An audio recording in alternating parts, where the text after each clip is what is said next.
Bueno, pues vamos a iniciar la sesión del seminario de investigadores. Ahora nos visita Abigail Nieves, que es doctora en filosofía de la ciencia, ¿cierto? En nuestra propia universidad. Su asesor fue Carlos López Beltrán, ¿cierto? Y actualmente está en una estancia postdoctoral en la Universidad Ruhr de Bochum, y tiene publicaciones en American Anthropologist, Studies in History and Philosophy of Science, Journal of General Philosophy of Science, entre otras. Así que bueno, pues adelante, bienvenido. Gracias. Muchas gracias por la invitación al Seminario de Investigadores. Estoy muy feliz de estar aquí en el Instituto compartiendo con ustedes mi investigación. Hoy les voy a presentar una perspectiva desde la historia y la filosofía de la ciencia de las tecnologías de reconocimiento facial, y me voy a enfocar en los estándares y sesgos que están relacionados con el desarrollo de estas tecnologías. Aquí tengo esto, a ver si funciona. No, esperen. Ya. Entonces, como ustedes probablemente ya saben, las tecnologías de reconocimiento facial están cada vez más en nuestro espacio cotidiano. Aquí podemos ver algunos de los ejemplos más comunes, como identificaciones. En México, la credencial del lector está asociada con un lector de reconocimiento facial desde finales de los 90. Ese es mi pasaporte. Si van a los aeropuertos, hay cada vez más kioscos para entrar con tu cara, ¿no? De hecho, en la terminal del 2 de aquí de México ya tienen los primeros kioscos, los acabo de ver ayer. También se usa para casos de vigilancia, ¿no? Generalmente, y cada vez más hay aparatos que podemos usar con nuestra cara, como los teléfonos. También hay sistemas de reconocimiento facial que tratan de reconocer las emociones. Esto generalmente lo hacen simplificando emociones en las 7 básicas: alegría, tristeza, enojo, y dando números, ¿no? Cuantificando qué grado de emoción se tiene, dependiendo de las expresiones faciales. Estos tipos de sistemas son muy comunes, por ejemplo, con objetivos comerciales, por ejemplo, para saber si algunos clientes están satisfechos con algo o no. Pero también se están desarrollando sistemas de reconocimiento facial con objetivos médicos para hacer el vínculo entre ciertos rasgos faciales y ciertas enfermedades genéticas raras. Uno de los algoritmos que usamos todos los días y que, bueno, yo lo uso todos los días, es el de Facebook, ¿no? Este diagrama representa una social graph, que es una gráfica social, donde se pueden ver, déjenme ver si lo tengo, no, aquí, así. Los números 202 son usuarios que están vinculados con conceptos a otros 202, por ejemplo, libros o películas o restaurantes, como aquí una película. Y estos hacen otros vínculos a partir de acciones que son, por ejemplo, like, or went to, or visit, and so on, ¿no? Entonces, así es como se forma nuestra social graph en Facebook, y esto es relevante para el sistema de reconocimiento facial de Facebook, porque esta información lo que hace es rastrear afinidades entre diferentes usuarios. Entre más cosas, entre más vínculos comparten entre diferentes usuarios, por ejemplo, con más conceptos o verbos como acciones, como visitó un restaurante, lo que sea, los números de afinidades van a ser más grandes. Entonces, en esta otra, les quiero enseñar cómo funciona el reconocimiento facial en Facebook y cómo esta gráfica de afinidad se informa las posibilidades de qué personas van a estar en una fotografía. Esta gráfica es un mapa precursor de relaciones que contiene información sobre las relaciones de una persona, que en este caso es John, que está ahí. El mapa, este es un fragmento de la gráfica social anterior. Los números indican la afinidad entre los usuarios. Entre más alta sea esta afinidad, más fuerte es la conexión entre los usuarios. Cuando un usuario sube una fotografía donde no hay personas etiquetadas, el algoritmo recurre a estos cálculos de afinidad que estaban también en la otra gráfica para producir posibles candidatos y entonces decir quién está en la fotografía. Después, el algoritmo compara esta lista de candidatos con las plantillas faciales de cada usuario y puede entonces sugerir personas a las que se pueden etiquetar. Bueno, esto es solo como ejemplo para mostrar todo el tipo de reconocimiento facial que está en nuestros día a día y que funciona constantemente. Y bueno, el problema, no hay ningún problema en que esté el reconocimiento facial en todos lados. El problema es en sí que no funcionan igual de bien para todas las personas y que por lo general presentan sesgos de reconocimiento. Por ejemplo, se ha detectado un sesgo en el algoritmo de IBM de 34.4% de diferencia de reconocimiento entre mujeres negras y hombres blancos, ¿no? Entonces los hombres blancos son 34.4% veces mejor reconocidos que las mujeres negras. Y los estándares y las categorías con los que estos sistemas de reconocimiento facial funcionan establecen numéricamente lo que supuestamente ven en nuestros rostros, como en esta fotografía donde, según el reconocimiento facial, yo estoy muy enojada, y no era cierto, la verdad estaba muy contenta de estar ahí, solo que no estoy sonriendo. Entonces hay como una inferencia muy simple de la expresión facial hacia lo que indica el reconocimiento facial. También dice que tengo 17 años, con más o menos 9 años de diferencia, bueno, y que soy mujer. Entonces, lo que quiero presentarles hoy es quiero hablar de sesgos y de estándares algorítmicos. Primero voy a hacerlo de manera general y después voy a hablar de sesgos y estándares en las tecnologías de reconocimiento facial. Mi objetivo es presentar una perspectiva histórica del desarrollo de estos sesgos. Y de este desarrollo voy a argumentar que podemos repensar el concepto de sesgo en sí. Los algoritmos modelan nuestra experiencia del mundo y lo que podemos hacer en él. Un ejemplo de esto muy claro es Google. Muchas cosas que buscamos todos los días y que podemos conocer vienen de este algoritmo. Cosas que podemos comprar, pues están en Amazon, y las cosas que nos sugieren comprar después de las cosas que ya compramos también es parte de este algoritmo. El tipo de noticias que llegan a nosotros y los amigos con los que estamos en contacto en Facebook es un algoritmo. Las opciones para hospedarte en tus vacaciones y el precio de estas opciones también es parte de un algoritmo.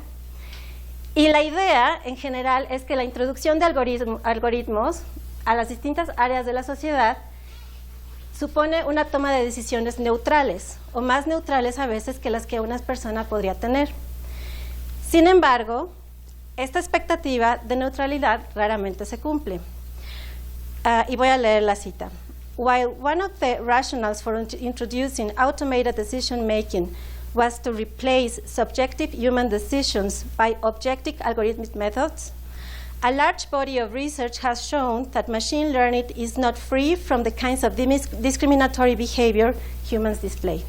So, la introducción de algoritmos, por lo general, lleva sesgos. Y el problema de estos sesgos es que tienen consecuencias importantes en la sociedad que tienen que ser resueltos. Otra vez de ejemplo, Google. Creo que hace 2 años confundió en una fotografía a 2 personas con gorilas, ¿no? Facebook produce filter bubbles y echo chambers que provocan, que es como una cámara de repetición de nuestra misma ideología y que provocan aislamiento, ¿no?, ideológico, donde no podemos conocer lo que otros piensan, solo lo que gente como nosotros pensamos. Y otro ejemplo de Estados Unidos es Compass, este software utilizado en el sistema de justicia en Estados Unidos que sistemáticamente calcula menor riesgo para presos blancos que cualquier otro preso de color, ¿no? Entonces estos son como efectos de sesgos que tienen que ser resueltos porque tienen efectos sociales importantes. Mi argumento hoy es que es posible entender la emergencia de estos sesgos algorítmicos y de hecho repensar el concepto de sesgo desde la historia y la filosofía de la ciencia. Desde la historia podemos analizar los concursos, evaluaciones y estándares relevantes en el desarrollo de estos algoritmos. Y motivado por este análisis histórico, podemos entonces repensar el concepto de sesgo, no como una falla o un error, sino como una preferencia que es parte del desarrollo del algoritmo. Y esto es lo que voy a mostrar más adelante. Entonces, de esta manera, si pensamos a los sesgos no como fallas, sino como preferencias, podemos también superar una dicotomía muy común en la literatura de los sesgos, que es la distinción entre algoritmo neutro y algoritmo sesgado, ¿no? Bueno, lo que yo quiero proponer hoy es que tenemos que asumir que los algoritmos siempre tienen un sesgo y que asumiendo esto podemos llegar a preguntas más relevantes, también éticamente relevantes, como ¿qué sesgos tiene un algoritmo? Bueno, esa podría ser también epistémicamente relevantes, pero si estos sesgos son tolerables, o sea, si no están realmente perjudiciando a algunos actores, si son perniciosos, si está como en Compass, que están sistemáticamente dañando a una comunidad, o si son deseables. Y, por ejemplo, podemos de hecho utilizar algunos sesgos algorítmicos para resolver otros sesgos históricos, por ejemplo, en salud y donde hay sesgos raciales históricos, ¿no? Bueno, sí. Entonces, el análisis histórico que propongo hoy, para el caso de los sistemas de reconocimiento facial específicamente, que es de lo que voy a hablar de ahora en adelante, se centra en los concursos que desde hace 25 años se han realizado para evaluar el desarrollo de estas tecnologías. El National Institute of Standards and Technology, NIST, es una de las instituciones que ha realizado estos concursos desde hace 25 años, como dije, más o menos. Y la idea es que en estos concursos la academia y la industria se juntan para someterse a ciertas pruebas y para evaluar qué tan buenos son los algoritmos que están desarrollando, ¿no? En relación a ciertas pruebas. Entonces, aquí puse una lista de... me enfoqué en reconocimiento facial, pero hay pruebas para, por ejemplo, para digital pathology, para como identificar células en muestras de sangre y de piel, y para otros tipos de biometría, de reconocimiento biométrico, por ejemplo, fingerprint, ¿no? Este es solo un ejemplo. Pero en eso me voy a basar hoy. Ahora, estos concursos se caracterizan por evaluar ciertas características, pero no todas. Es decir, como que producen un tipo de especialización en los algoritmos. Y tienen la siguiente estructura. Primero, una institución, por ejemplo el NIST, determina una tarea a resolver. Por ejemplo, detectar un rostro en la oscuridad o en condiciones no aptas de luz, ¿no? Esta es una tarea. Después, ellos ponen un input, una base de datos que los participantes deben utilizar para realizar esa tarea. Entonces, primero determinan una tarea a resolver que debe ser realizada utilizando un input determinado.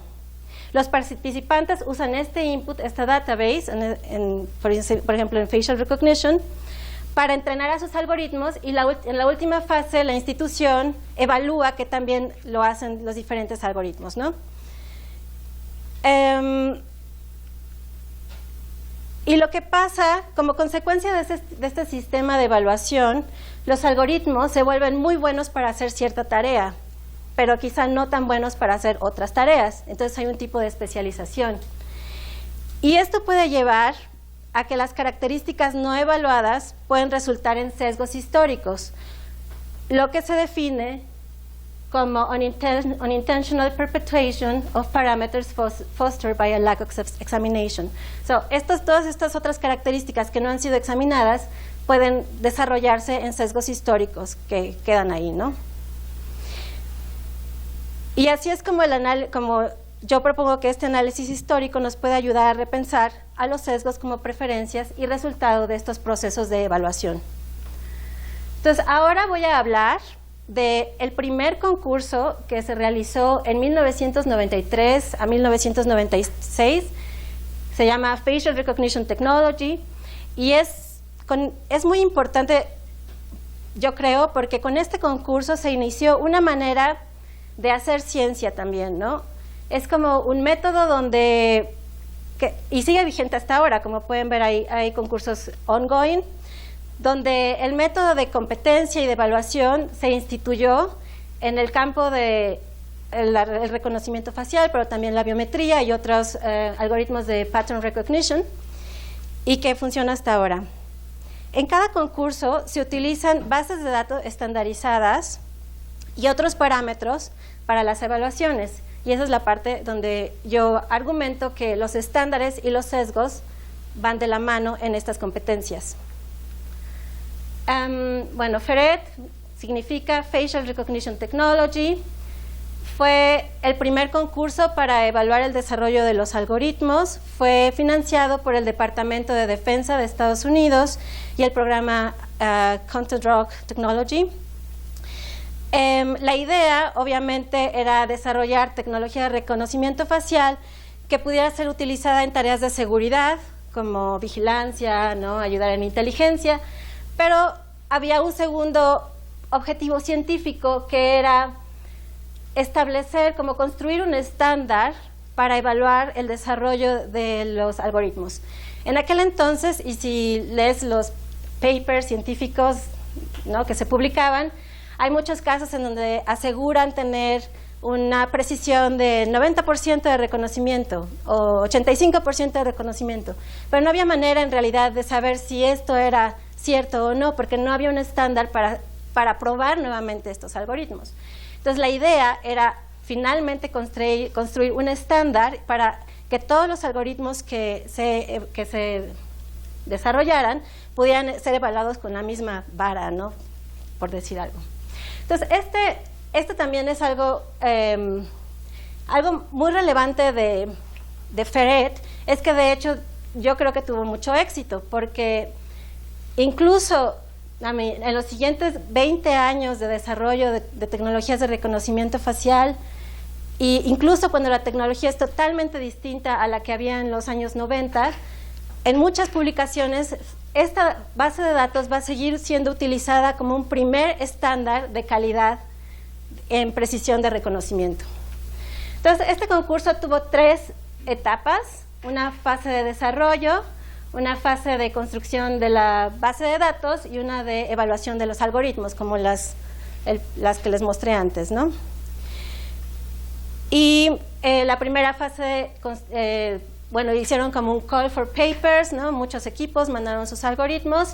Yo aquí solo estoy presentando a los 4 finalistas, y me parece también interesante o importante mencionar que, de hecho, 3 de estos 4 finalistas eventualmente desarrollaron productos, los primeros productos comerciales de reconocimiento facial que fueron vendidos en los años 97, 98 y los primeros años 2000, ¿no? Entonces fue como también el inicio de una empresa que ahora es gigantesca y que en aquel entonces era muy inestable. Obviamente muchos de ellos se volvieron millonarios, ¿no? También.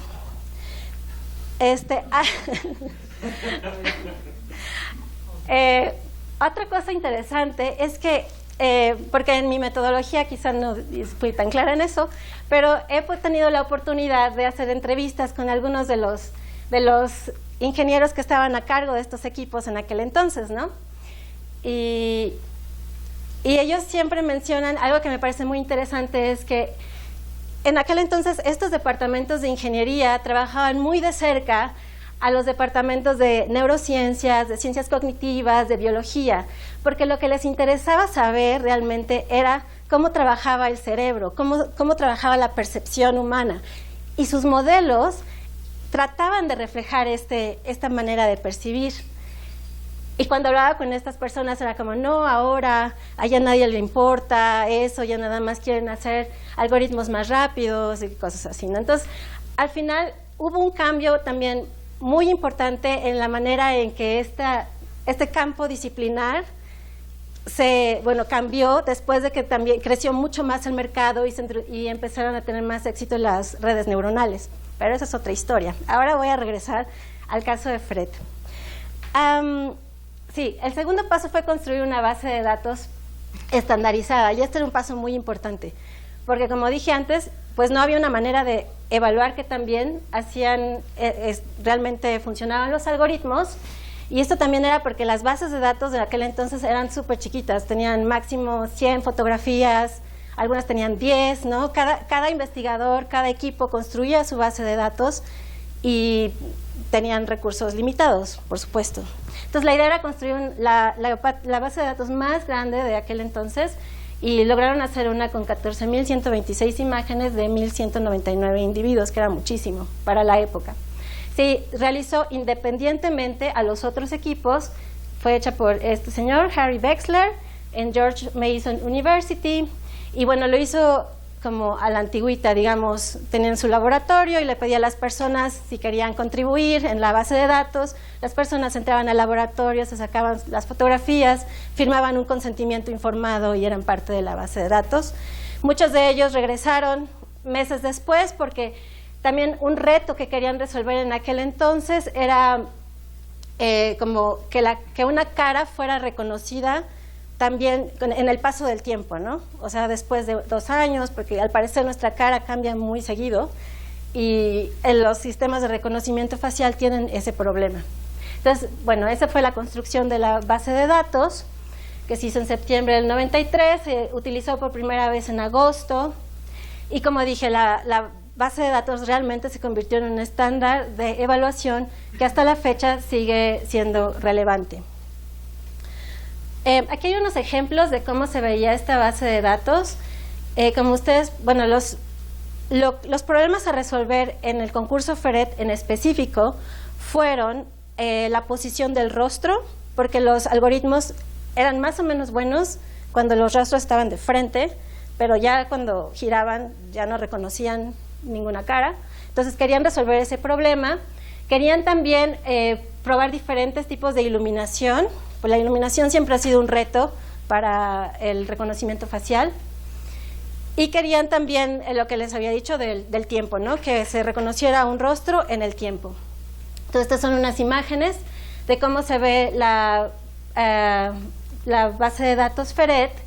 Como ustedes pueden ver, es todavía muy tradicional, o sea, es casi una mugshot, o sea, una foto casi policial, donde sí hay un poco de variación, pero no se relaciona con fotografías captadas en una ciudad o algo así. Es una base de datos todavía muy artificial. Y por lo tanto, obviamente después va a ser superada por muchas otras bases de datos que ahora existen, ¿no? Pero bueno, esta es la base de datos FERET. Y ahora les quiero hablar un poco de los diferentes participantes del concurso FERET. Primero voy a hablar del equipo de la Universidad de South California y de la Universidad de Bochum, que es donde yo trabajo, y lo cual me ha permitido también estar en contacto con los investigadores que en aquel entonces eran PhD students, ¿no? Pero que ahora ya son investigadores y siguen trabajando en eso. Ellos presentaron su algoritmo, se llamaba SCF FaceRec, y la metodología que ellos presentaron al concurso se llamaba Elastic Bunch Graph Matching. Este algoritmo,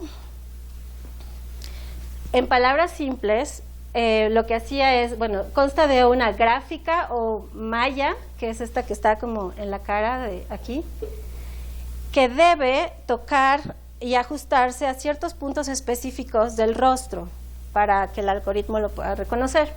Entonces, la innovación del equipo fue hacerlo flexible y que pudiera como cubrirlo como una malla y fuera sensible a la topografía del rostro. Entonces, esto podía garantizar que incluso si el rostro estaba girado, de todas maneras, el algoritmo podía detectar dónde estaba la cara. Entonces, esto se hacía de una manera manual, ¿no? La idea era juntar varias fotografías, juntar una base de datos. La de ellos era de 70 fotografías, también de Bochum, ¿no? Gente alemana, porque estaba trabajando ahí en ese departamento. Y el estudiante de doctorado de aquel entonces tuvo la tarea de marcar cada una de estas fotografías en los diferentes puntos manualmente. Y la idea de, como ustedes pueden ver, los puntos recorren también la cabeza y eso garantiza que el reconocimiento también sucede si la cabeza no está de frente. Con estas fotografías marcadas, lo que se construye es entonces lo que ellos llamaron General Face Knowledge, que es esta colección de fotografías y caras marcadas y ajustadas a la gráfica. Entonces, tienen que imaginar que esta es la gráfica, que estaba en la otra, y aquí serían los ojos, y estos diferentes puntos, que serían la parte bunch del nombre, es como la acumulación de estas fotografías que están una tras de otras, más o menos visualmente. Imagínenselo así, ¿no? Lo importante es que este conjunto de fotografías marcadas, que es el General Face Knowledge, es básicamente lo que está definiendo qué es una cara para el algoritmo. Todas las cosas que no se parezcan a esto suficientemente no van a ser reconocidas como una cara. Entonces, de alguna manera, este template tiene también como un carácter normativo, porque está estableciendo qué es una cara y qué no. Está determinando específicamente cómo se tiene que ver un rostro para ser reconocido, ¿no? En este método también se puede analizar, se pueden caracterizar las fotografías por medios de atributos que se consideren importantes para la descripción de las fotografías. Entonces, en ese caso, lo que se tiene que hacer es, a la hora de estar marcando las fotografías, se tiene que marcar qué atributo se encuentra en ese punto específico del rostro, ¿no? Ellos, por ejemplo, decidieron marcar las fotografías en relación a presencia, ausencia de lentes, presencia, ausencia de barba y mujer o hombre, ¿no? Estos fueron los atributos que ellos quisieron marcar en las fotografías. Sin embargo, esta elección de atributos es totalmente arbitraria. Es una decisión de los investigadores que está también en relación con la elección previa de qué rostros están en el General Face Knowledge. Entonces, este tipo de decisiones, por ejemplo, es lo que potencialmente puede llevar a un sesgo, porque así como se marcaron los atributos barba, no barba, pueden ser también cachete, no cachete o cualquier otra categoría que el investigador pueda pensar que es más relevante para la descripción de un rostro. Sí, este es lo mismo, el General Face Knowledge, pero visto como en diagonal, entonces como así. Y aquí, por ejemplo, perdón, no vean. ¿No vieron? Ok. Aquí se ve qué atributos eligieron y, por ejemplo, aquí tratan de representar en donde en las diferentes fotografías están marcados esos atributos, como presencia y ausencia, ¿no? Presencia de atributo M, presencia de etcétera. Y cómo funciona este algoritmo es generando una phantom face, que es básicamente una descripción de otra fotografía inicial en los términos dados en el General Face Knowledge. Entonces, aquí otra vez, si los términos dados en este General Face Knowledge fueran diferentes, este Phantom Face sería distinto. Entonces, funciona de la siguiente manera. Se presenta una fotografía al algoritmo y el algoritmo elabora una versión de esta cara en base a los atributos y las fotografías del General Face Knowledge. Este ejercicio, como dije, expone los sesgos que un algoritmo puede tener con base al General Face Knowledge y a los atributos. Y esto queda más claro con el siguiente comentario de una entrevista con uno de los investigadores que trabajaba en este equipo. Entonces, estábamos platicando y le pedí que me explicara esta imagen. Y yo le puse Michael al investigador, pero es un seudónimo. So Michael says, and this is a very interesting image. This is the face of a guy who later founded the company Shazam in Palo Alto. ¿Saben la que reconoce la música? What I found interesting was that in the bunch graph, the test gallery, there were only Western images from Bochum, and he has a Chinese face. And so Robert, the PhD student at the time, reconstructed his face from that knowledge, and he got a Western version of his face. And then I asked, so if you would try to reconstruct my face through your Bochum database, you will get a German version of my face. Yes, of your face, exactly. So, solo para mostrar qué tan relevante es la selección de estas fotografías y los efectos que tienen en los resultados de reconocer un rostro. Eventualmente este método, estos investigadores hicieron una empresa que se llamaba Envision Technologies, que tuvo mucho éxito y todavía existe, pero recientemente fue comprada por Morpho, el super huge enterprise francés.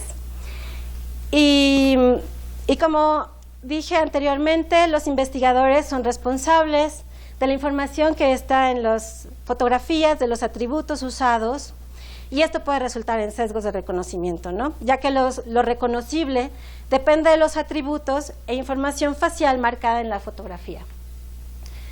Obviamente se pueden usar otro tipo de atributos como emociones o raza, cualquier cosa que crean que es relevante. Ahora solo les voy a contar otro algoritmo, les voy a presentar otro algoritmo del caso Ferret para ver las diferencias y similitudes. Este algoritmo es el que el equipo del MIT presentó y se llama Eigenfaces.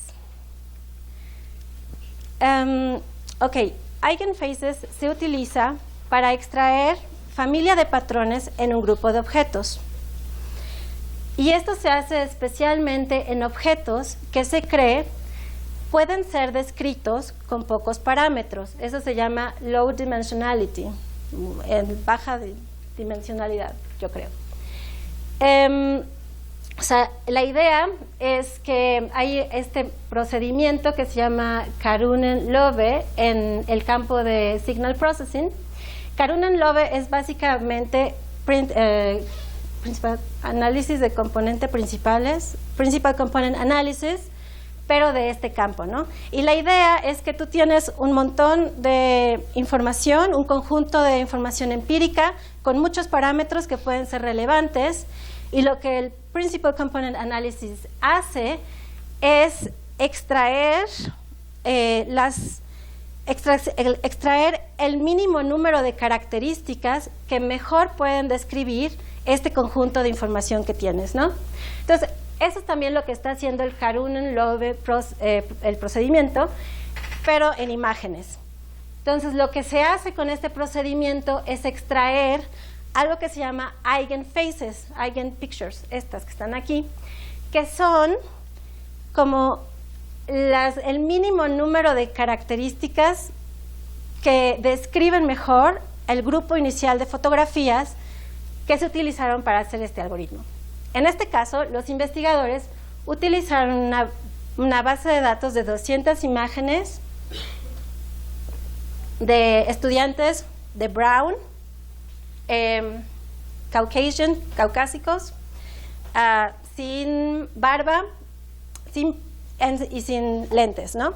Y la idea es que hacer como la base de datos lo más homogénea posible para que sea low dimensional, o sea, para que puedas describirla con pocas características. These eigenpictures contienen el número mínimo de características que mejor representan el grupo inicial de fotografías. Entonces es como un resumen, ¿no?, de lo que tienes al inicio. Entonces, inspirados en este procedimiento, los investigadores del MIT, Sandy Pentland y Matthew A. Turk, publicaron un paper que se llama Eigenfaces for Recognition, que fue con el que participaron en el concurso Ferret. Y aquí, en esta cita, ellos describen cómo funciona el reconocimiento en este algoritmo. Recognition is performed by projecting a new image into the subspace spanned by the eigenfaces. Con estos eigenfaces, con este mínimo de información para representar el grupo inicial, se forma como un espacio facial. And then classifying the face by comparison, by comparing its position in face space with the position of known individuals. O sea, tienes tu espacio facial, tienes una fotografía y la comparas con el espacio facial y esta se va a acomodar en donde tenga más semejanza con el espacio, ¿no? Esa es la idea. Conceptually, these eigenfaces span the subspace of all possible face images. So, así como en el caso anterior, esta es su manera de hacer como un general face knowledge, ¿no? De presentar la información que el algoritmo tiene que saber, la información mínima de qué es una cara. Pero en este caso ellos lo llaman face space. Image deviations, whether due to image noise or other factors such as illumination, pose, expression, occlusion, todos estos problemas, lo que va a pasar es que en lugar de que la imagen quepa en el face space, la va a lanzar fuera del espacio facial y la distancia de esta imagen con el face space va a ser lo que determine si esta imagen es de hecho una cara o no. So this is, como ellos dicen, a built-in mechanism for face detection. Entonces la idea es que todo lo que es muy diferente o no tan similar a lo que está contenido en el face space no va a ser detectado como un rostro. Aquí hay un ejemplo de eso. Entonces ellos hicieron un ejercicio donde tenían 3 imágenes diferentes. La primera era la imagen de una persona que estaba contenido en la imagen, en la database original, pero esta vez presentado con barba y lentes, ¿no? El resultado fue la identidad de este sujeto, o sea, fue como un experimento exitoso, pero obviamente en la imagen resultante se ven la barba y los lentes, aunque en la base de datos no existían esas características. El segundo ejercicio fue la imagen de alguien que no estaba en la base de datos, pero que era suficientemente parecido a lo que está contenido en el face space. Entonces resulta en una imagen un tanto más borrosa. Y la tercera imagen que ellos presentaron a este algoritmo, como en este experimento, fue de una flor, ¿no? Y en ese caso no hay detección de un rostro visible. Bueno, eso es lo que ellos quieren probar. Por eso es que algunos investigadores con los que también he hablado dicen que los algoritmos en realidad son ciegos y solo pueden ver lo que les enseñamos a ver. Una diferencia importante entre este método y el método anterior, el del otro equipo, es que en este no hay un investigador que está manualmente determinando qué es importante en una fotografía o qué atributos tenemos que poner atención, sino es un método estadístico, ¿no? Entonces, el método, de alguna manera está mucho más independiente al juicio del investigador, y esta es como una automatización más que el método de eigenfaces permite. Sin embargo, los dos algoritmos definen qué es una cara en base a una idea de diversidad muy limitada, ¿no? Que son los estudiantes de universidades gringas, hombres. Eigenfaces también se comercializó con la compañía Visage. Visage fue muy utilizada sobre todo en escenarios de vigilancia, en casinos y en áreas de recreación, y fue súper polémico en el año 2000 cuando se utilizó sin consentimiento ni conocimiento en el Super Bowl de Tampa.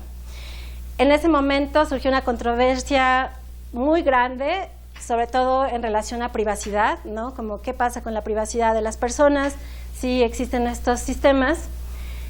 Muchos de los participantes del caso Ferré, del concurso, fueron llamados a la corte a testificar y a como decirle a los jueces cómo funcionaban los sistemas de reconocimiento facial, etcétera, como expertos, ¿no? Pero todo esto cambió al año siguiente, cuando en septiembre sucedió lo de las torres, Y obviamente estos mismos investigadores fueron llamados ahora, pero como consejeros de seguridad, y el enfoque era totalmente en denos las herramientas para estar más seguros, y a nadie le importaba más la privacidad, ¿no? Como que la privacidad se disolvió por algunos años, después resurgió, pero bueno. Sí, entonces, bueno, como dije, estos dos algoritmos definen la normalidad de una manera muy restringida, lo que puede llevar a sesgos en el reconocimiento facial. Otra característica de FERET, que ya he mencionado antes, es que las fotografías están dadas en condiciones muy controladas. Y esto obviamente no es útil cuando quieres vigilar una estación de tren donde nadie se va a parar de frente, como si estuvieras tomando una foto de identificación. Entonces, tanto el problema de condiciones artificiales, condiciones naturales, de las bases de datos, como el problema de la falta de diversidad, con los años ha tratado de resolverse, ¿no? Y una de las estrategias que se ha utilizado es básicamente poner más diversidad en las bases de datos. En los últimos años, una activista, también es creo abogada, Jo Bolambini, que también del MIT, ha sugerido o creó más bien esta base de datos que se llama Pilot Parliament Benchmark, y que es donde los porcentajes de darker female, darker male, lighter female and lighter male son mucho más proporcionados que en otras bases de datos. Y con esta nueva base de datos lo que logró fue, bueno, se supone que esta base de datos está balanceada en términos de género y de color de piel. Y bueno, lo que logró fue de hecho disminuir este sesgo, ¿no? Entonces es una manera, digamos, es una estrategia para evadir ciertos sesgos. Más allá del problema de la diversidad, lo que yo he querido mostrar con el caso de FERET es que los estándares, como la base de datos FERET, y los sesgos van de la mano en el tiempo, en las diferentes evaluaciones, y que podemos descubrirlos con un análisis histórico de estos concursos y de estas evaluaciones. Esta perspectiva que es histórica, pero luego se vuelve sociológica, si ya hablas de los concursos que están sucediendo ahora, permite ver que los sesgos no son fallas, sino son preferencias que han sido incorporadas en el desarrollo de algoritmos en algún tiempo determinado, ¿no? Y en alguna circunstancia histórica, social y también científica, ¿no? Que depende del desarrollo de los algoritmos en un momento específico. De aquí se sigue que todos los algoritmos tienen sesgos como resultado de su desarrollo. Y entonces podemos superar esta dicotomía entre neutral, sesgado, y comenzar a hablar de algoritmos como algoritmos que están sesgados y que tenemos que descubrir cómo o qué tipo de sesgos tienen. Esta dicotomía neutral-sesgado la podemos también encontrar en literatura sobre sesgos implícitos, en donde se asuma que hay sesgos en los juicios de agentes racionales a pesar de sus capacidades epistémicas. La idea es que los agentes no son conscientes de estos sesgos,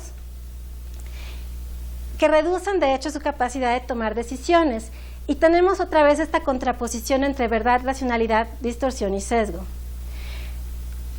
Como consecuencia de esta dicotomía, se espera que los algoritmos puedan ser neutros y estén libres de sesgos, como en esta cita de IBM.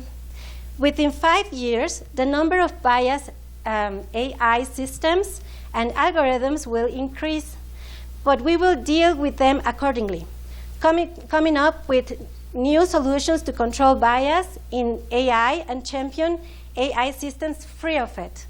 So, mi punto es que en lugar de buscar algoritmos free of it, podemos superar esta dicotomía y asumir que todos los algoritmos tienen algún tipo de sesgo como resultado de esta historia de desarrollo y enfocarnos en preguntas como estas. ¿Qué tipo de sesgos hay en determinado algoritmo? ¿Son sesgos tolerables, deseables o perjudiciales? ¿Qué sesgos deberían ser permitidos, en qué circunstancia o deliberadamente creados, quizá para contrarrestar otros sesgos históricos, y por qué? Y para tener una manera de evaluar esto, qué sesgos son tolerables, deseables o perjudiciales, obviamente es muy complicado y depende del contexto, pero podemos, no sé, empezar a pensarlo a partir de regulaciones internacionales que establecen derechos humanos básicos, como el derecho a la vida, el derecho a un juicio justo, a la presunción de la inocencia y a la privacidad.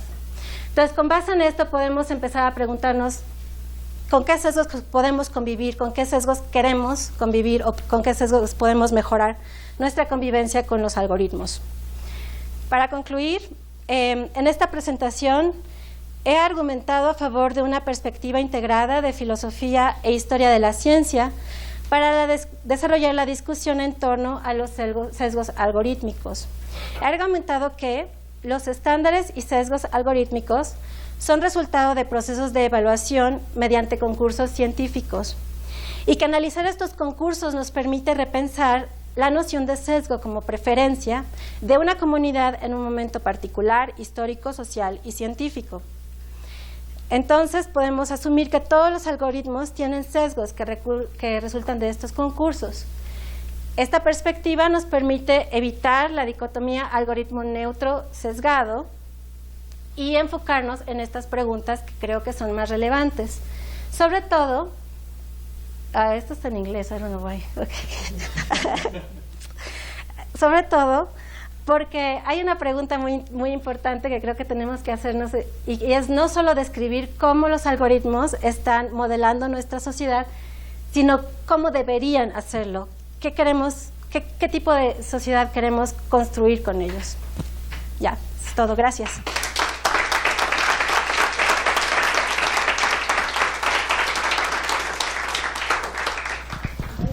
Muchas gracias, Abigail. Hay una cosa que no me queda del todo claro, y es que en tu análisis de los sesgos parece que no distingues entre dos problemas. Uno tiene que ver con el diseño del algoritmo y otro tiene que ver con la selección de la muestra. Entonces, el problema de la selección de la muestra se puede solucionar ampliando la muestra. Obviamente, si tenemos fotos, pues tendremos más fotos de un tipo de gente, y eso hace que nuestro algoritmo siempre vaya a ser mejor, dependiendo de simplemente lo que esté a nuestra disposición. Y el otro problema depende del diseño. Entonces, yo quería preguntarte, con algoritmos como el de...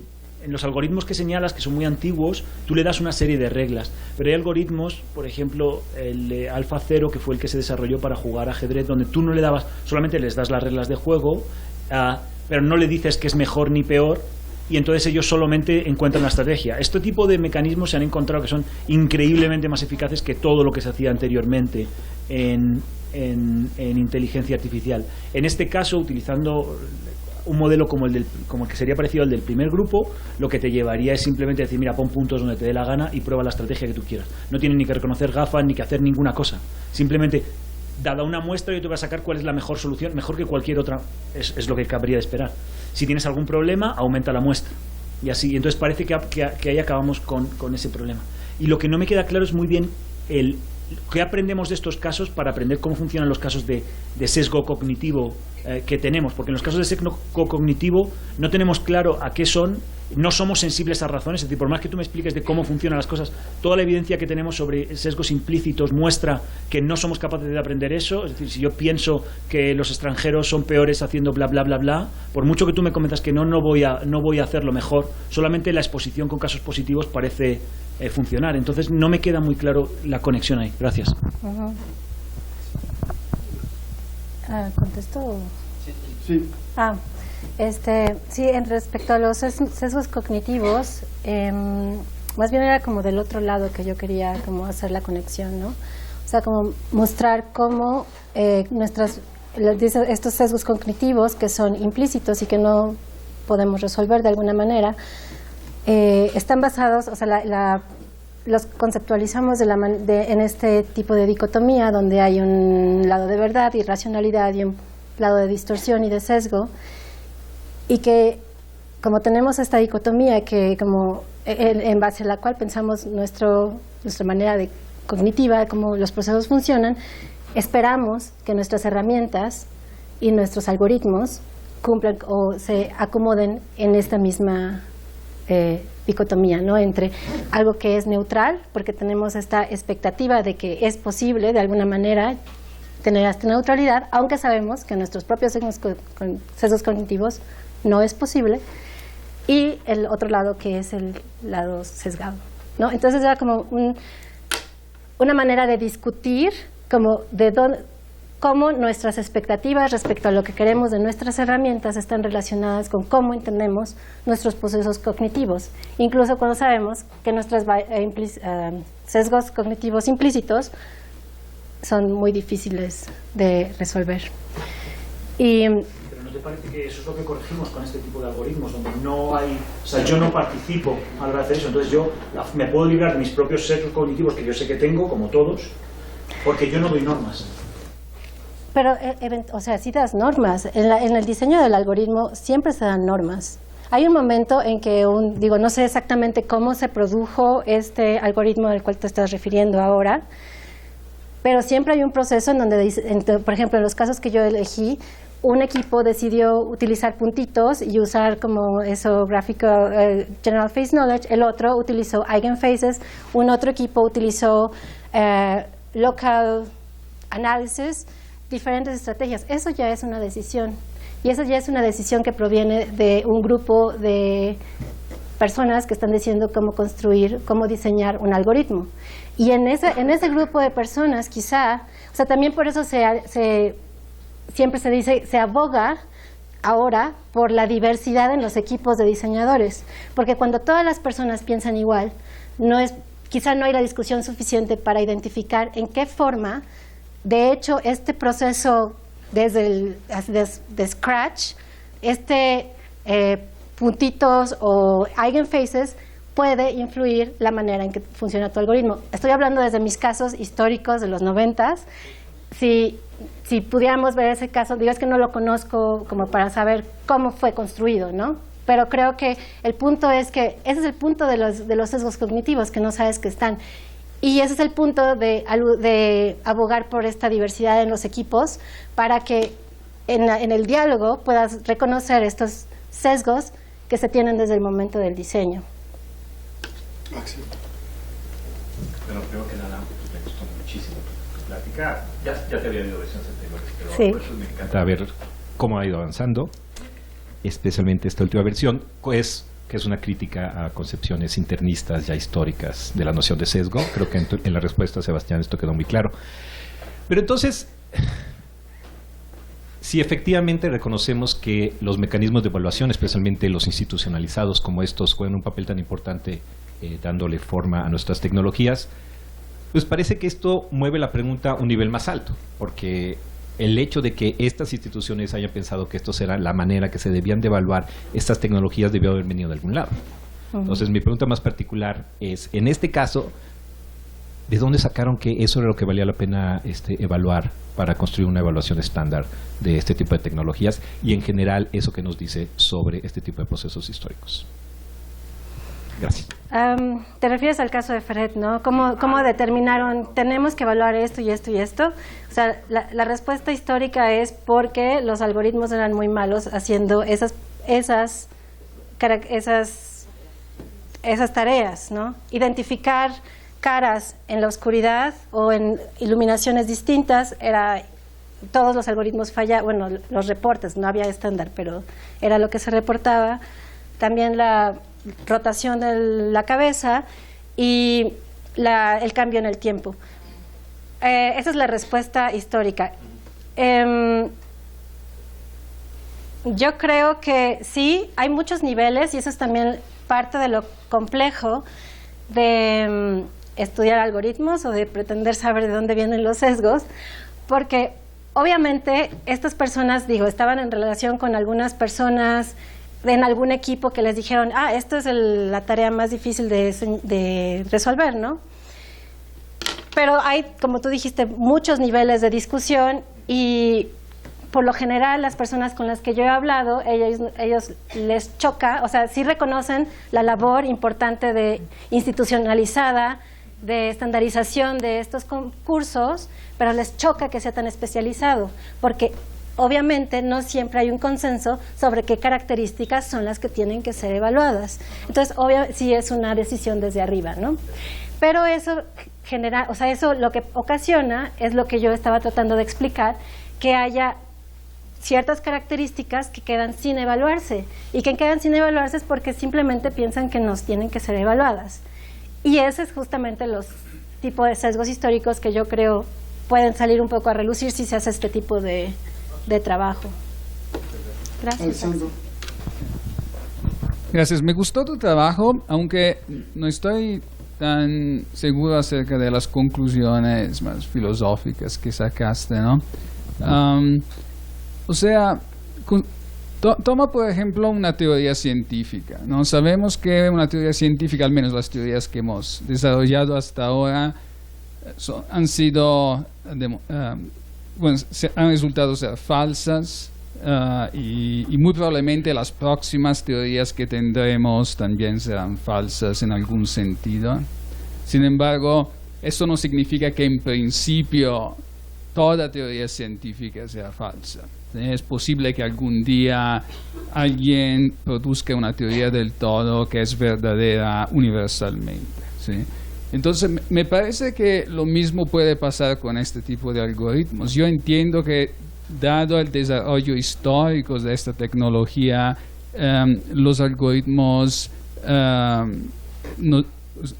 muestran que hay sesgos, ¿sí? Pero eso no significa que en principio tiene que haber un sesgo. Así que cuando tú dices que todo algoritmo de reconocimiento facial tiene sesgo, esto es simplemente una aseveración acerca de los algoritmos que ha habido hasta ahora, o es una aseveración en principio, donde tú dices, en principio cualquier algoritmo de reconocimiento facial tiene sesgos. O sea, si es la primera, estoy de acuerdo, pero no me parece una tesis muy controvertida. Si es la segunda, no he visto nada que la demuestre. O sea, en particular, no veo nada inconcebible acerca de la idea de que algún día haya un algoritmo que puede reconocer el 100% de las personas en una muestra cualquiera.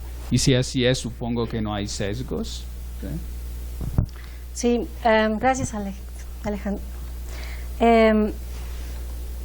Creo que hay una diferencia entre teorías científicas y algoritmos. Y sí, o sea, estoy de acuerdo contigo en que una teoría científica sea falseable, hasta cierto punto lo hace también científico, ¿no? Ese es el proceso. Sin embargo, hay una característica muy particular de los algoritmos, que estaba de hecho comentando con otros, y es que son extremadamente contextuales. Entonces, cuando tienes una teoría científica, por lo general, la característica es que te va a explicar una generalidad, ¿no? Alguna regla del mundo o no sé. Pero un algoritmo tiene una función diferente y no te brinda una explicación general sobre algo. Es una herramienta que se usa siempre de manera específica y contextual. Y el hecho de que tú tengas, o sea, en principio, yo podría decir, sí, es posible tener un algoritmo, y creo que puede existir, de hecho, un algoritmo sin sesgos, en cierto contexto, con cierta información, diseñado para cierta tarea. El problema es que estas tecnologías están hechas para usarse en diferentes tareas, con diferentes contextos, con diferentes bases de datos, input y output. Y ahí es donde en realidad no puedes controlar que un algoritmo no tenga un sesgo, porque todos estos factores están alterando su performance, su desempeño. Y esa es una distinción que yo veo muy importante entre una teoría científica y lo que hace una teoría científica y la tarea que tiene un algoritmo, que es no explicativa, no quiere explicarte el mundo, quiere hacer algo, quiere reconocer una cosa, sí o no. ¿Es esto una célula de cáncer? ¿Sí o no? ¿Es esta una cara de Alejandro en su teléfono? ¿Sí o no? No, no está explicando nada, es solo una herramienta que se utiliza para hacer ciertas tareas y su contextualidad la hace compleja y especialmente predispuesta a tener sesgos. Por lo tanto, en principio yo digo que podría existir, pero quizá no sería un algoritmo muy útil, porque tendrías que utilizarlo solo en el contexto en donde está comprobado que no tiene absolutamente ningún error. Y ese es el reto de utilización que los distingue de las teorías científicas. Carlos. Sí.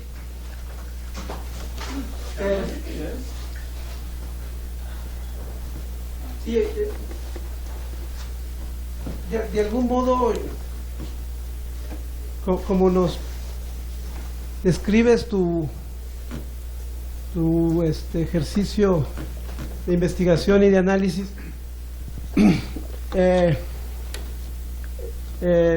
es una labor de ir viendo hacia atrás o hacia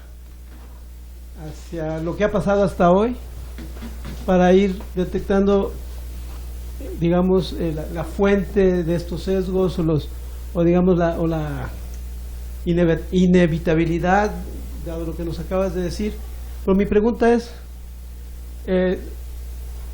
si todo lo que nos estás presentando puede de alguna manera ayudarnos a anticipar, ¿sí?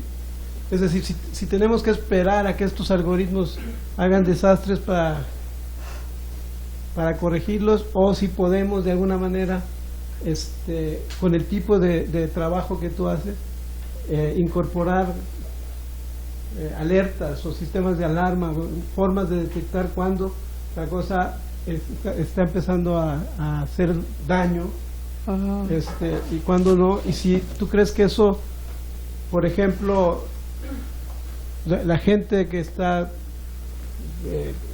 diseñándolos y mejorándolos está abierta a que esto se haga. Tú que tienes experiencia de estar en contacto con ellos, ¿sí? Entonces, o sea, digamos, esta dimensión ética y política también puede ser anticipatoria, o no, esa es la pregunta. O si siempre vamos a estar atrás, simplemente como, ya describiendo lo que ya se hizo mal. Sí, creo que ese es el problema principal, ¿no?, de la tecnología, que quisiéramos saber lo que va a pasar en el futuro para poder prevenirlo. Yo creo que es muy difícil anticipar. Creo que de un análisis histórico como el que estoy presentando ahora, se pueden aprender cosas, como por ejemplo falta de diversidad lleva a sesgo de reconocimiento, o falta de esto, ¿no? O sea, podemos tener algún aprendizaje en qué cosas son importantes tener para garantizar o para llevar el desarrollo de los algoritmos hacia un ideal menos sesgado, algo así.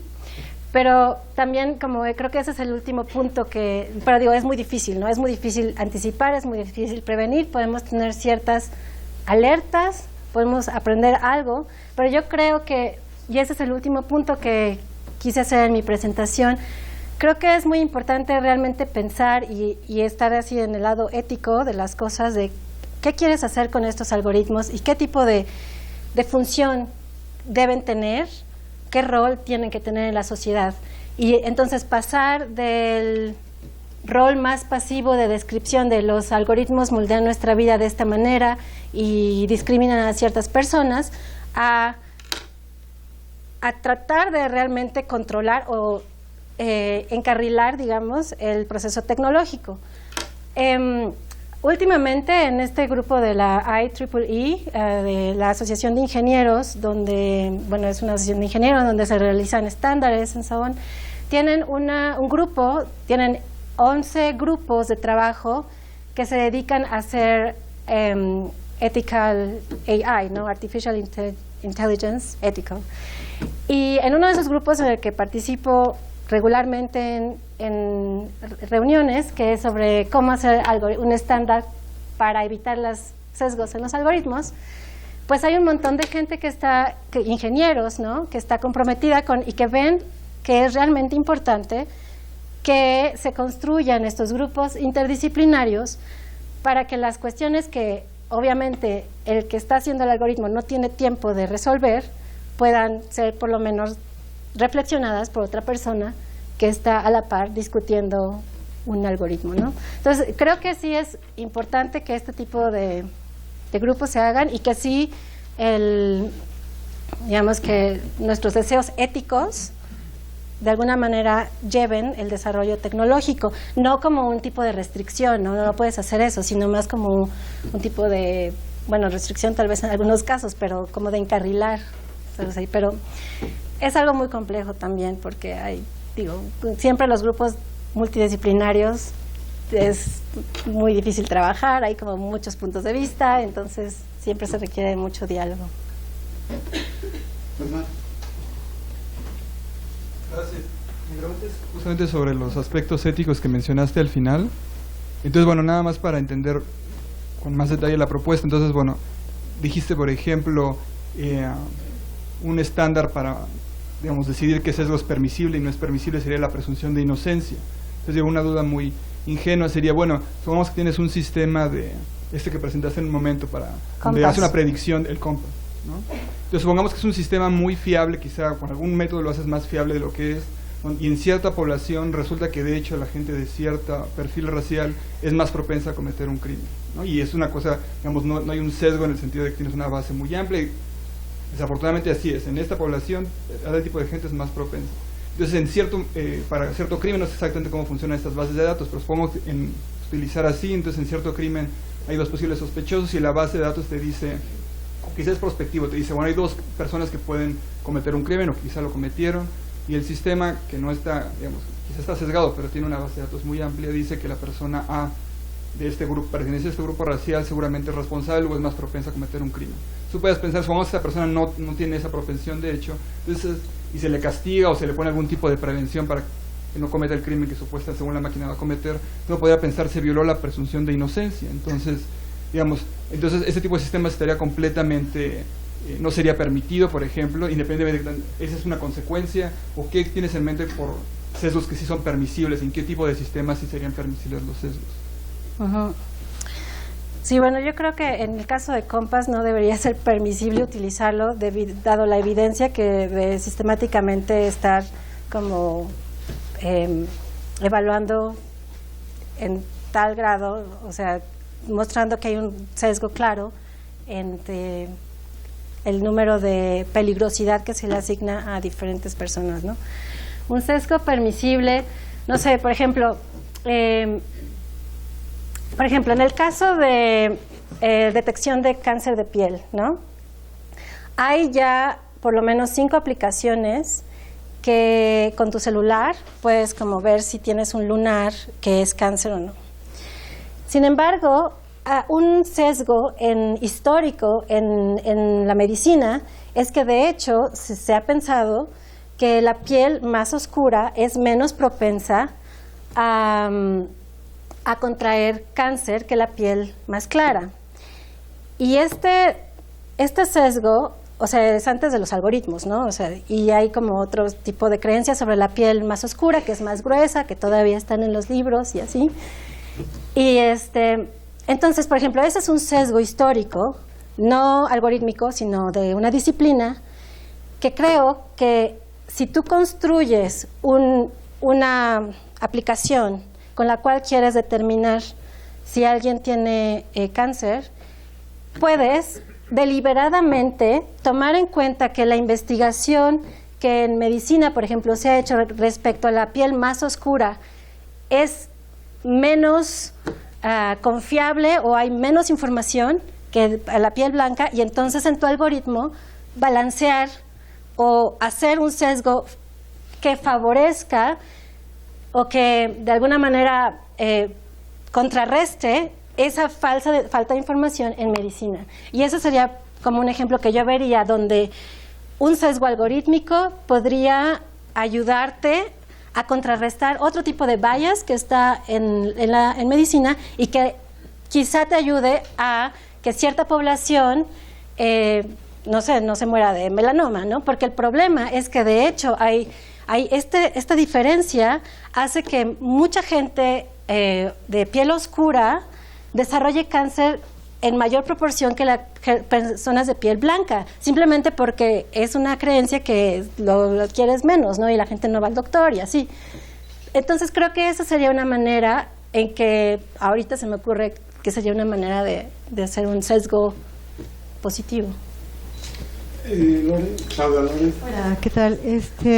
Nada más, hay sesgos se ha estudiado en chimpancés y en humanos, el reconocimiento facial, y en macacos igual, y en humanos, al igual que en chimpancés, hay sesgos en el reconocimiento facial, pero como tú dices, estos sesgos se presentan cuando las muestras a las que están expuestos, ya sea los humanos o los chimpancés o los macacos, son muestras más homogéneas, ¿no?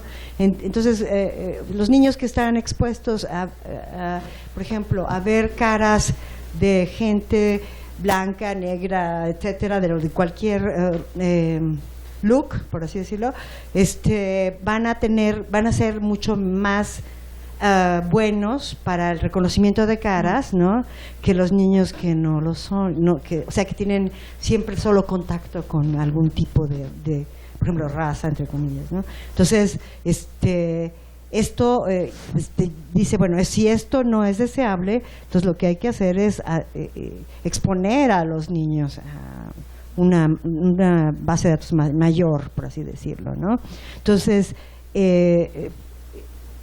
ahora, lo que tú decías, me parece que los sesgos no pueden ser, como tú dices, malos o buenos. O sea, no hay sesgos. Muchas veces cuando sabemos que en el razonamiento usamos muchos sesgos y los usamos para razonar de maneras que no son, entre comillas, normativas, como por ejemplo, lógicamente deductivas, impecables, ¿no?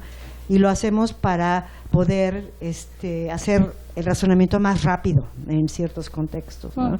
Tener razonamientos más rápidos y menos costosos, ¿no? Entonces, la pregunta es si ese es uno de los estándares quizás, ¿no? O sea, porque tú podrías, como tú dices, quizás un grupo suficientemente grande de especialistas podría crear un algoritmo que esté totalmente libre de sesgos, porque lo que hace es que toma en cuenta todas las diferentes varianzas que puede haber, ¿no? En los diferentes rostros, ¿no? Entonces, entrenar tu red neuronal de esa manera y entonces tener una red que no te dé errores de ningún tipo, ¿no? Pero eso sería muy costoso porque hay como miles de maneras en las cuales pueden diferir cualesquiera dos rostros humanos, por ejemplo, ¿no? Y entonces sería extremadamente con una red digamos que le tomaría demasiado tiempo en hacer eso, ¿no? Entonces, quizás los sesgos son necesarios a veces para como obtener los resultados que tú deseas en el contexto adecuado, ¿no? De manera mucho más rápida, tomando en cuenta, por ejemplo, mucho menos información, ¿no? Entonces, ¿es esto a lo que tú ibas? Este era tu argumento, más bien, como que en diferentes contextos a veces tomar menor información puede ser bueno, no necesariamente es bueno, ¿no? Pero puede ser bueno en el sentido de que te da una mayor eficiencia en el uso de información, etcétera, ¿no? Pero a veces sí te lleva a errores que son errores indeseables, ¿no?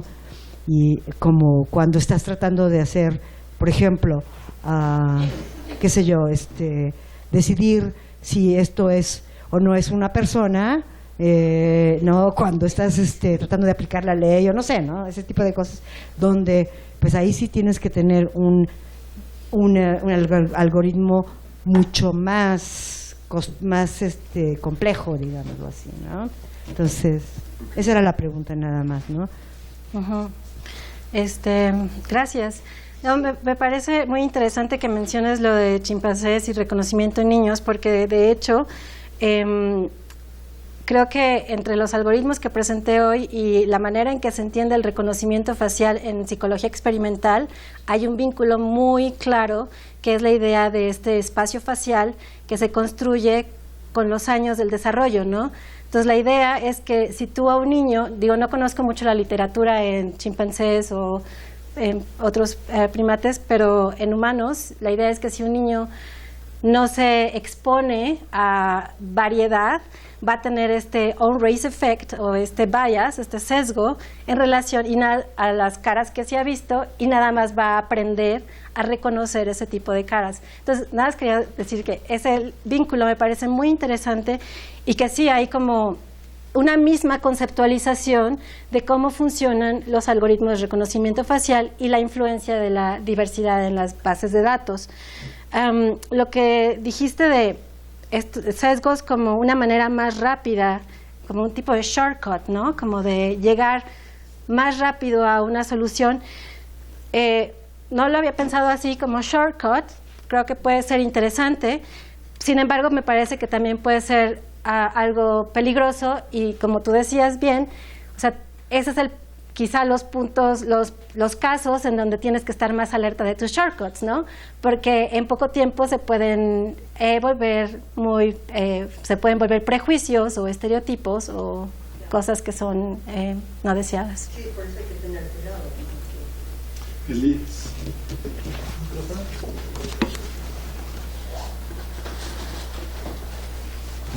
Gracias. Bueno, en realidad yo quería preguntar algo muy similar a lo que preguntó Fernando. Y bueno, a ver si puedes decir un poco más. Entonces, hablaste de sesgos deseables o incluso de crearlos deliberadamente, ¿no? Para resolver cierto tipo de problemas. Y no sé, tengo como un poco conflicto con la idea. Y pusiste este ejemplo de las células, veo quizás por dónde podría ir. Pero ¿se te ocurre algún ejemplo con reconocimiento de caras en donde crees que puede haber un sesgo deseable o incluso pueda valer la pena deliberadamente poner un sesgo en un software para reconocer caras?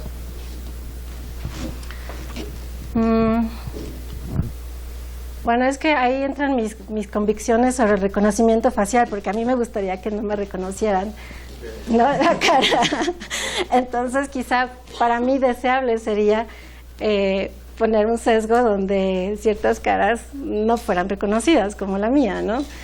Pero creo que ahí, por ejemplo, tocas un punto, bueno, esa discusión entonces se mueve en la complejidad de espacios en donde se usa el reconocimiento facial y el número de actores que están involucrados. Porque obviamente, gente como yo, que no quiere ser reconocida, ha tratado de hacer muchas estrategias para evitar, ¿no? Y entonces también pensar en este tipo de sesgos en bases de datos o en el diseño de algoritmos para evitar ser reconocidos. Pero por otro lado está la activista interesada en que las caras de las mujeres negras sean reconocidas y entonces ella, digamos que va por otro rumbo, ¿no?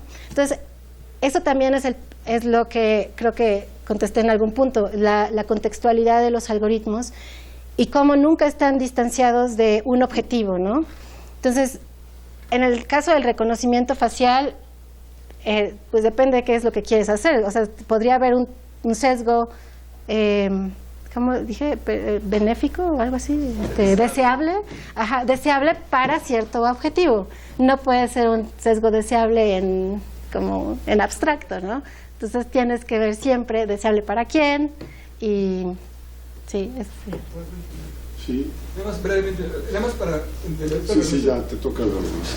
Bueno, es que lo que pasa es que creo que es importante lo que estabas, nada más brevemente. Vamos en un contexto, tú sabes, por ejemplo, para poner un término, digamos, del lado de Trump, si lo quieres ver así, gente que tiene rostro árabe es más propenso en ciertos contextos, tú sabes, si vienen de Yemen y es árabe, es mucho más propenso esa persona, o más probable que esa persona vaya a ser la que ponga la bomba. Entonces, ahí lo que estás diciendo, dada la contextualidad y tu interés, pues tú vas a meter el sesgo de reconocer especialmente gente que sabes que es más propensa.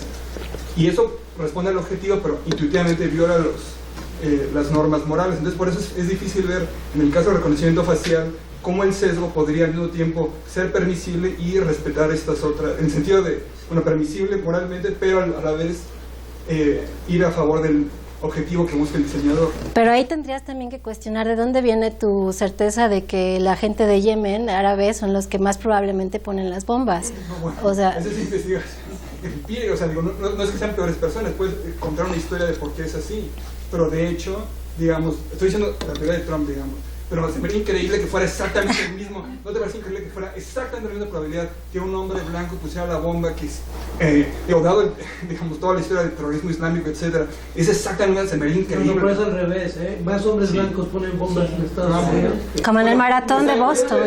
Olvídate del ejemplo. Imagínate que, o sea, entonces todo es exactamente igual, todo no tiene una probabilidad. Sí, no sabía. El punto es que la teoría de Trump, para no caer en una meter, el punto es que en general va a haber una, o sea, se me haría increíble que no haya ninguna una relación entre el crimen y cierto perfil racial o look, como lo de Lorena. Entonces, dado eso, ¿qué? Increíble que lo hubiera. Que hubiera. Claro. Desde el hombroso se quiere hacer ese tipo de categorizaciones, ¿no? De buscar en la cara signos que te ayuden a predecir que va a ser un crimen. Yo no estoy diciendo que los negros sean especialmente malos y por eso lo hagan, sino si por ejemplo si lees a Haslanger te va a decir, nada como exactamente, por eso, ese es mi punto, por razones sociológicas, dado que vienen condiciones peores, exactamente, ese es mi punto. Entonces si tú eres un policy maker vas a saber, aunque no seas un racista, que esta gente por los contextos sociológicos en los que crecieron son más propensos. ¿Sí? Entonces se me dice que no hubiera ninguna conexión y dado eso, entonces si tú eres un policy maker que le pides a un ingeniero, el ingeniero te va a poner el sesgo para localizar a la gente que tú sabes que es más propensa. Entonces es la pregunta que yo te decía antes. Entonces va con lo de Elías, ahí sería aceptable ese bias. La respuesta si tú es que no existe ninguna correlación, bueno, esa es otra discusión. No digo. Yo creo que en ese punto tendríamos que ver en qué situación vas a usar ese algoritmo y que no, si lo quieres usar, no sé, en Estados Unidos no tiene por qué usarse en otro lado y a lo mejor para un periodo específico, porque tú sabes que ese algoritmo al final puede generar que muchas otras personas inocentes que desgraciadamente comparten ese look de personas peligrosas sean... Bueno, yo diría que no es deseable que un algoritmo fuera sesgado en ese tipo de circunstancias. Creo que hay otros medios, ¿no? Para... Pero... Juan Antonio. Mi pregunta va un poco en estas últimas, porque al final lo que tú hacías eran preguntas de tipo ético, político, ¿no? Entonces mi pregunta es, tu investigación, que es muy interesante la verdad, pero y me gustó mucho porque digamos aprendí cosas. La cuestión es, tu investigación se queda ahí en la parte solo de los sesgos, describir los sesgos, encontrar los sesgos, o intenta también meterse a esas preguntas políticas, éticas que planteabas al final, pero que ya no desarrollaste. Y creo que ahí es un poco lo que te están preguntando, es muy relevante, porque una cosa es detectar sesgos, ¿sí? Por ejemplo, el ejemplo de que a los negros los confunden con chimpancés o gorilas, lo que sea. Obviamente hay un sesgo ahí, técnicamente el programa es malo, pero que sea técnicamente malo y que exista un sesgo que discrimine, no quiere decir que sea moralmente malo, porque son dos cosas distintas. Puede haber una discriminación porque el programa técnicamente la hace, pero por ejemplo, como tú dices, si el propósito es vigilarme para controlarme, pues qué bueno, porque entonces buena parte de la población que normalmente es más vulnerable socialmente, etcétera, queda librada de ese control, o es más ineficiente ese control frente a ese tipo de personas. Por lo tanto, el sesgo, aunque a pesar de que exista y no sea intencional, etcétera, y sea discriminatorio, es moralmente positivo. Y yo creo que cuando te metes a esas preguntas sobre qué sesgos son tolerables, cuáles son perjudiciales, cuáles deben estar permitidos, cuáles prohibidos, entonces ahí te metes a un terreno, obviamente, donde el uso de la tecnología es lo que importa, y obviamente hay usos para seguridad, usos comerciales, político-electorales, médicos, de entretenimiento, y dentro de cada, y los que se te ocurran, y dentro de cada uno de esos usos habrá usos legítimos y usos no legítimos, ¿no? Es decir, habrá publicidad comercial, digamos, decente y otra indecente, o incluso ilícita, y habrá usos de seguridad legítimos para cualquier país que tiene que protegerse, que tiene que usar un cierto control, pero cómo usas ese control puede exceder muchos derechos, invadir muchos, no solo el de presunción de inocencia, la intimidad, es decir, hay una relación ahí compleja. Mi pregunta es si parte de tu investigación, porque mencionaste ahorita que estás metida también en algunos comités éticos que trabajan inteligencia artificial, mi pregunta sería si tu investigación también se mete en estos terrenos. Sí, gracias. Creo que no lo pudiste haber dicho mejor. Mi investigación hasta el momento se ha centrado más en la parte técnica y en la parte histórica que presenté. Mi objetivo de los próximos años es precisamente ir hacia la parte ética, ¿no? Porque es la parte que no he desarrollado, pero esa es la ruta que me gustaría tomar, ¿no? Como que esas preguntas ético-políticas que presenté al final son lo que yo creo puede ayudarnos a pensar este tipo de algoritmos de una manera más productiva, ¿no? De una manera también en relación a los diferentes usos que hay, a determinar usos legítimos y ilegítimos, como dijiste. Claro, a mí me parece moralmente bueno que no me reconozca el sistema de reconocimiento facial y estoy contenta con eso, pero obviamente depende del uso. Entonces, eso sería como algo que no he hecho todavía, pero que me gustaría hacer. En los comités en los que estoy ahora desde la mitad del año para acá, se tienen discusiones en donde mucha gente participa y obviamente cada quien viene con su como experiencia, ¿no? Yo generalmente trato de hablarles de raza, de sensibilidad con diferentes grupos étnicos, cosas que he investigado en mi historia y que sé más. Pero con el tiempo me gustaría mucho más como desarrollar una perspectiva más clara sobre esas preguntas que presenté. Gracias. Gracias. Es una pregunta de clarificación y quizá ya diste la respuesta en la charla y me la perdí, pero entonces, según entiendo, parte de tu postura es que los sesgos son preferencias. Y me gustaría que me dijeras un poco más acerca de qué preferencias son, porque uno pensaría que no toda preferencia puede ser un sesgo. De lo contrario, sería imposible que hubiera algoritmos sin sesgos, porque, bueno, estoy asumiendo que todo algoritmo fue construido con preferencias o con preferencias. Y también, quizá tampoco quieras decir que una preferencia es un sesgo si genera fallas de identificación, porque justo estaba pensando, imagina un algoritmo tal que si le presentas el rostro de alguien que tiene un gemelo, el algoritmo lo que te va a hacer es identificar a la persona con el gemelo.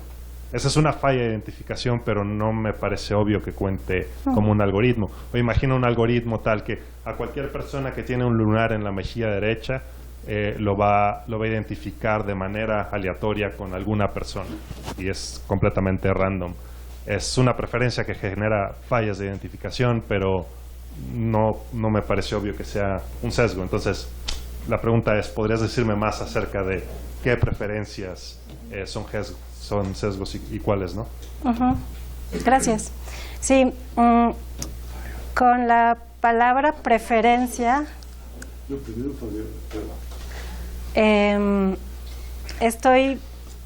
que traté de mostrar con la historia que presenté de los concursos es justamente que estas preferencias, no pienso las preferencias como un deseo arbitrario de alguien, sino con decisiones que se toman en relación a elegir una cosa u otra, o una manera de construir un algoritmo, eigenfaces, en contra de otras opciones, ¿no? Eso para mí es una preferencia. Una preferencia es también lo que Axel preguntó, ¿no? ¿Quién decide qué características tienen que ser evaluadas? Bueno, pues el NIST prefiere evaluar estas. Y en base a esas preferencias, entonces se desarrollan los algoritmos. Entonces creo que tengo una noción algo amplia de lo que es una preferencia, pero es básicamente una elección que se toma en un contexto entre otras opciones y que se toma epistémicamente, ¿no? Con lo que crees que puedes hacer mejor algo y también éticamente o moralmente. Me preocupa un poquito que parece que lo que estás diciendo es que un sesgo es una preferencia que fue tomada con base en sesgos, y entonces con base en los sesgos de las personas que tienen esas preferencias, y entonces a primera vista por lo menos parece un poco circular. Ahora aquí quizá lo que ocurre es que los sesgos del algoritmo son animales distintos a los sesgos de las personas que tienen esas preferencias, pero aún así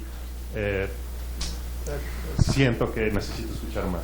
Sí, creo que, o sea, hay diferentes etapas, ¿no? En un algoritmo hay diferentes, digamos, está la etapa de diseño, está la etapa de entrenamiento, la etapa de utilización, y obviamente en todas esas etapas es posible que las preferencias de las personas que están involucradas en ese proceso, o más bien las preferencias de esas personas tienen una influencia, ¿no? En cómo se desarrolla un algoritmo. Esto quiere decir entonces que, como tú bien notas, las preferencias de esas no son las mismas que están en el algoritmo, sin embargo, estas son resultado de las preferencias con las que se diseñó el algoritmo. Entonces, supongo que para verlo más claramente tienes que hacer como una línea del tiempo o algo así, en donde ves como, como de inicio a fin desde el algoritmo, cómo se diseñó y todo lo que ocurrió en su entrenamiento y utilización y pudieras entonces identificar qué preferencias son las más relevantes en relación a un resultado. Fabio. Sí, mis comentarios van exactamente en el mismo sentido de lo que te está diciendo Ricardo, porque yo no sé si definiste sesgo al principio de la presentación, pero todo eso sí sería muy útil que lo hicieras en aras de la claridad. O sea, porque yo ya perdí, dejé de entender en algún momento que estabas entendiendo por sesgo, precisamente porque se está utilizando sesgo tanto para hablar de los sesgos cognitivos en las personas como de cosas que los algoritmos hacen. Yo no sé si es lo último que te decía Ricardo, ¿no? Si se está utilizando ahí en el mismo sentido.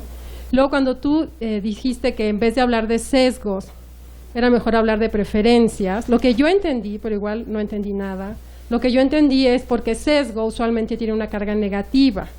Cuando se acusa a Google, por ejemplo, de que su algoritmo tiene un sesgo, usualmente ahí hay una carga negativa, que está haciendo mal algo que debería hacer de una manera correcta, ¿no?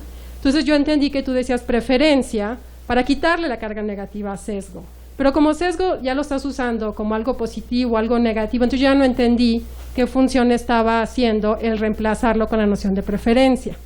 Pero si lo que tú quieres es entonces hablar de preferencias, sí es muy importante que definas qué entiendes por preferencias, ¿no? Y qué vas a entender por preferencias en las personas y qué por preferencias en los algoritmos.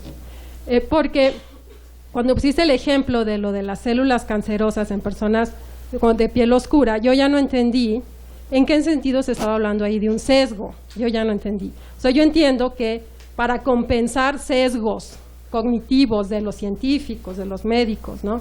Entonces el algoritmo tiene que prestar especial atención a ciertos casos que no han sido considerados adecuadamente, ¿no? Entonces, eso es un sesgo en un algoritmo, bueno, tal vez, pero sí quisiera entender más exactamente qué quieres decir con eso, ¿no? Y por qué no es una preferencia, porque una preferencia tiene esta connotación como de, no exactamente arbitrariedad, pero sí es una elección. Y en este caso, en el caso del cáncer, no me parece que sea meramente una elección. Es imperativo poder identificar esos casos. Bueno, otro en relación con esto es que sesgo, me parece a mí, es algo que se entiende en relación con una noción de neutralidad. Esto es, cuando hablas de sesgos, estás presuponiendo algún ideal de neutralidad donde no hubiese sesgos, ¿no? Preferencias no tiene esa connotación, no tiene esa relación de implicación. Entonces, como que hablar de sesgos es inevitable hablar de la neutralidad, que es algo justamente de lo que tú querías, me pareció, abandonar. Ya no queremos hablar de neutralidad, pero si sigues hablando de sesgo, estás implicando esa noción siempre de neutralidad, porque es en relación con la cual se define el sesgo, me parece a mí. Y un último rápido comentario es, ¿cuáles serían las implicaciones prácticas si se sustituye, como tú estás proponiendo, la noción de sesgo con la de preferencia, debidamente definidas, ¿no? Las dos? ¿Cuáles serían las implicaciones prácticas si tú les dices a los investigadores que están haciendo los algoritmos, que ya no se trata de evitar sesgos, sino de aclarar preferencias. A lo que voy es que sesgo siempre tiene una connotación negativa, preferencia no. Entonces ya no los podrías acusar o recriminarles de lo hicieron mal porque tuvieron sesgos, ¿no? Sino que ellos van a decir, no, fueron unas preferencias. Pues no acabo como de articular mi preocupación ahí, pero mi pregunta es, ¿qué implicaciones prácticas tiene y para lo que le podemos reclamar a las investigaciones cuando no dan unos resultados que presumiblemente serían correctos según cierto estándar? Gracias.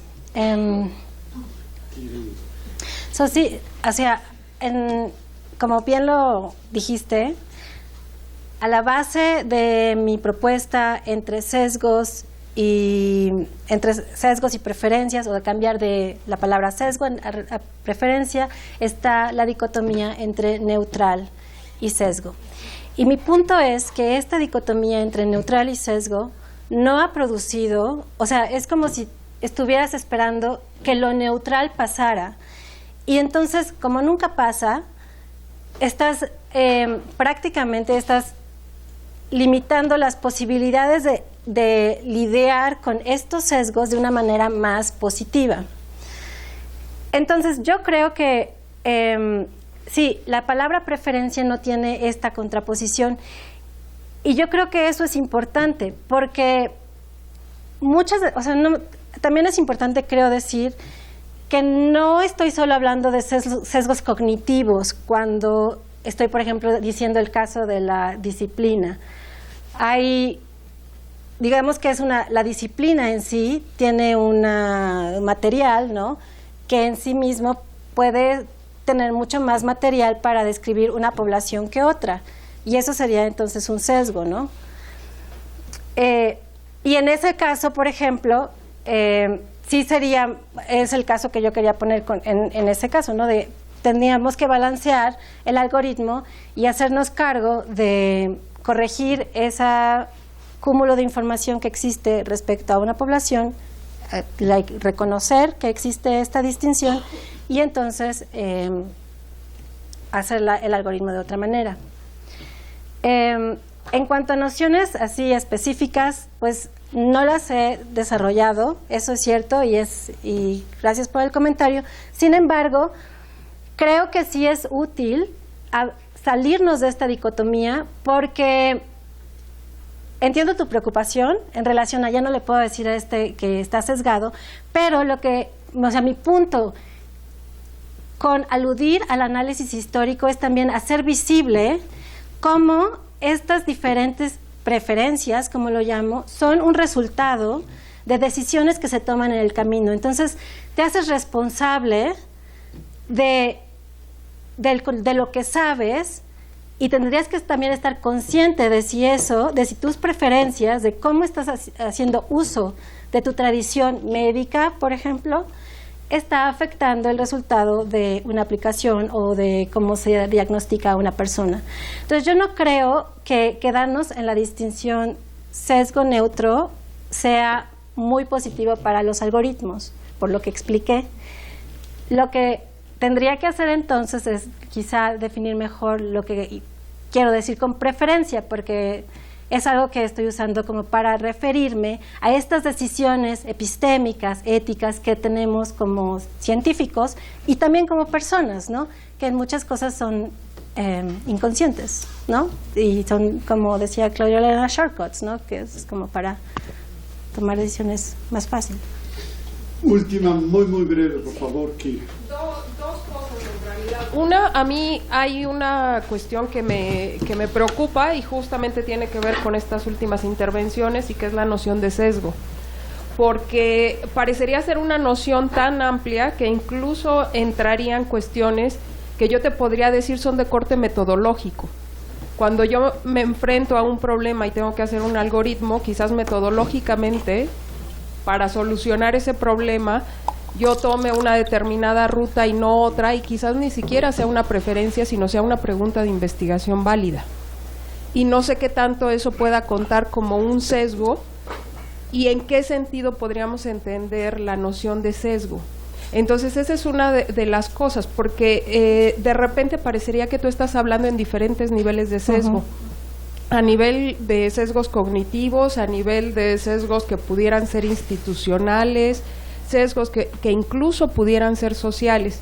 Y entonces, al no tener una noción relativamente clara de sesgo, eso como que hace que uno se pierda en las distinciones que estás haciendo, que creo que son relevantes, pero tendrían que ser explicadas de otra forma.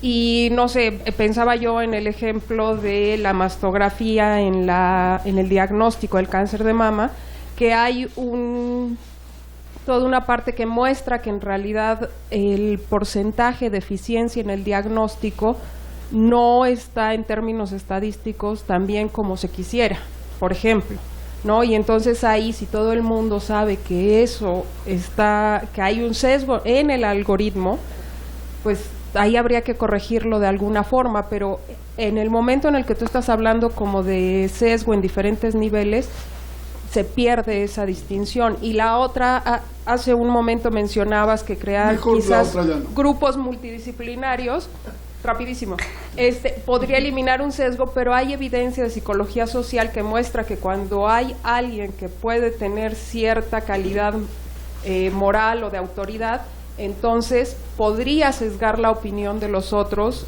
hacia un extremo que no sería favorable. Gracias. Sí, bueno, de hecho, o sea, creo que ese problema de definir sesgo no es algo general. Si te acercas a la literatura que hay sobre algoritmos y los procesos algorítmicos, hay muchos niveles en los que se identifican y muchas definiciones en las que se trata de definir qué es sesgo, pero el problema es que son tantas que es muy difícil como tener solo una que aplique a todos los casos. Entonces, digamos que mi propuesta no está buscando necesariamente en este momento tener una definición de qué es sesgo. Estoy consciente de los diferentes niveles en los que esto puede suceder y de también los procesos sociales en los que estos como líderes pueden llevar a que toda una población esté sesgada. Lo mismo se ha identificado en Internet, por ejemplo, donde cierta información de cierto lugar entonces se reproduce en Internet y entonces causa un sesgo, ¿no?, en la distribución de la información, etcétera. Sin embargo, digamos que el punto de definir esto como preferencia era simplemente mover la discusión hacia estas preguntas más éticas, que no necesariamente tienen que dejar de poner atención a los diferentes niveles que hay, ¿no? O sea, al sesgo social o al sesgo algorítmico. Pero creo que también una estrategia de análisis situado, por ejemplo, de estoy viendo este algoritmo, ¿cuáles son los actores que están teniendo un efecto aquí? Puede haber un sesgo o algo en una etapa específica del algoritmo. Entonces la idea es como aproximarte a esto como en esta manera más histórica de entender cómo estos sesgos o preferencias son el resultado de un proceso, no son como algo que aparece ahí o como un error necesariamente que no sabes de dónde vienen, ¿no? Vienen explicados como de ese proceso histórico. Pero bueno, gracias. Gracias.